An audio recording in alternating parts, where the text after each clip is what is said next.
All right, guys, let's get ready for today's update. It's the end of the day on Thursday, and we've got some plastic covering everything because guess what? We just primered the cab. We're getting ready for Raptor liner. I got the camera backwards, so give me a second. Woo! Things are looking good, guys.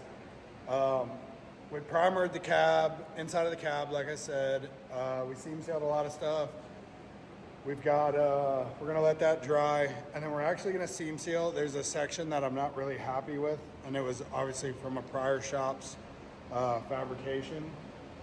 The gap between the toe boards and the actual floor pan, it's a little bit bigger than I'd like, and there's really not much that I can do at this point now.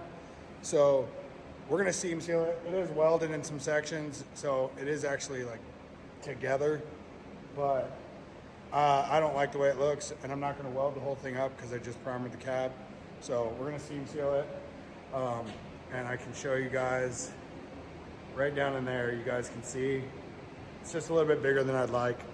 So we're gonna seam seal that tomorrow, and then by the end of the day, we'll be shooting the first coat of Raptor liner. And let me show you guys. Let me see. I don't know. Jimmy was on the magic today with the paint gun, so not sure where he put it.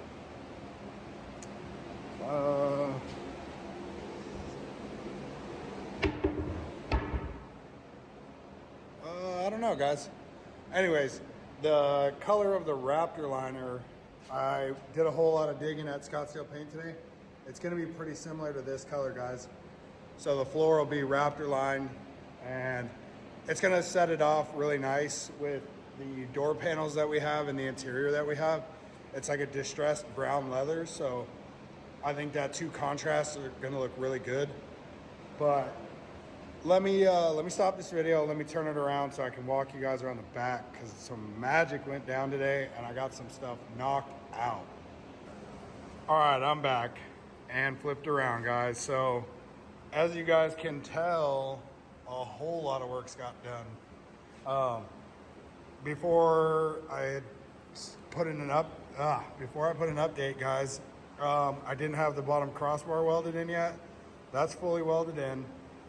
I added some down bars to the center where I wanted a little extra support. And then from there, guys, check this out. I bead rolled some boxes, and then I put them on the finger brake. I made little raised recessed sections. You guys can tell they're recessed about a ½ inch. And I was kind of racking my brain on what I was gonna do for these. I can't do flush mount because obviously the tailgate closes all the way onto the area that I did. So, and that was a mistake on my part. I should have put the tailgate on and checked that before I started tacking in tubes when I was building the bed. But I think that this actually looks phenomenal, and I'm super pleased with how it looks. And if you guys look, guys, I got the Heart Fab box mounted in there. Big shout out to my boy Tanner over at Rad Fab. He's the one that's making these, and they're just killer. Such a great fit, great look, and super easy to mount, guys.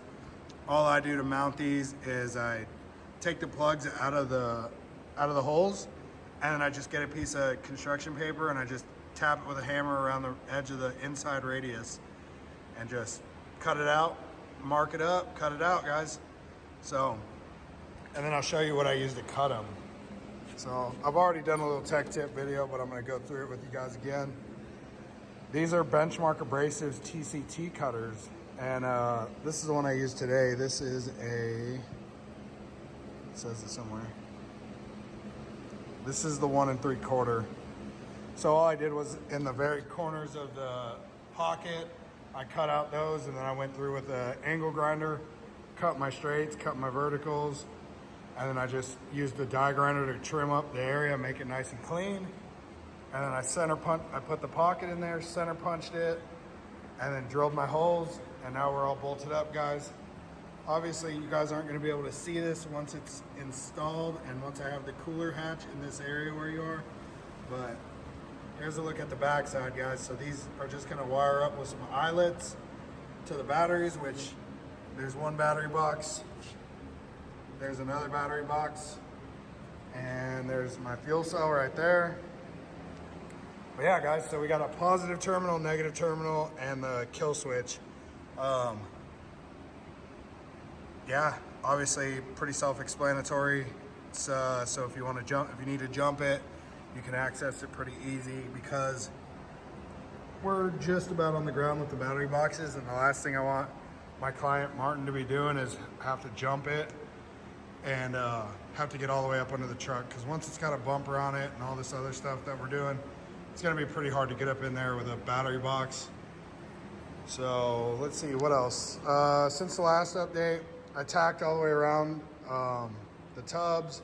I went ahead and blended out that section that I came up short on, so that's good.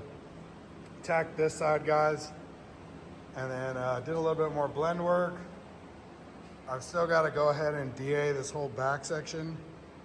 But other than that, I'm kind of thinking that we're going to take it to Dino's, no tailgate, just to kind of show off all this cool custom work. Plus the tailgate's a little bit rougher than I want. So I got to figure that out. And here's the tailgate over here, guys. It's in pretty bad shape. I'm not sure that this is really something that I want to use, but we can figure that out after Dino's. I think that even without a tailgate, this thing is going to look killer. But here's where we are so far, guys. This thing is, not even going to lie, guys, this is going to be my breadwinner. I am very stoked with how this build's coming along. I haven't seen another one like it, especially with how big these tires are. Let me see if I can get down on the ground and show you guys just how realistically big they are. Yeah. So here's a side view from inside the tire. This thing is monstrous, guys. This truck is bodied on 2415s in the rear and 24.9s in the front. So it is definitely a showstopper, and once this thing's patinaed all the same color, it's just going to look incredible. So that's today's update, guys. I don't have much else besides that. I'm waiting on my steps to come in because I got a lot of fabrication I still need to do, and we got like 7 days. So yeah, we're on a time crunch now, but all the hard stuff is pretty much done, guys. We still need to mount the actuators, which is going to be tomorrow's game plan. That way we can get the hatch in, test it, make sure it's all good, and then we're going to pull the bed. I got some welding I have to do on the chassis still. So we'll just go ahead and pull the whole bed because I want it to be a lot easier to do. And plus there's some underside welding that I need to do on the bed, which I'd like to just pick it up and put it straight on its front part. So yeah, guys, things are really progressing really quickly. So make sure you guys check out all the update videos. And if you guys aren't following me on Instagram, make sure you guys head over there. I post a lot of reels and quick stuff on that and daily stories. There's a lot more updates on Instagram than on YouTube. So my Instagram is at Murillo Fab Works, just like the channel. It's all one word. So go follow me there. Make sure you guys check it out. I got a bunch of good stuff, other projects that I wasn't so good at making videos on. And yeah, so enjoy, guys. I'll be back with another update shortly.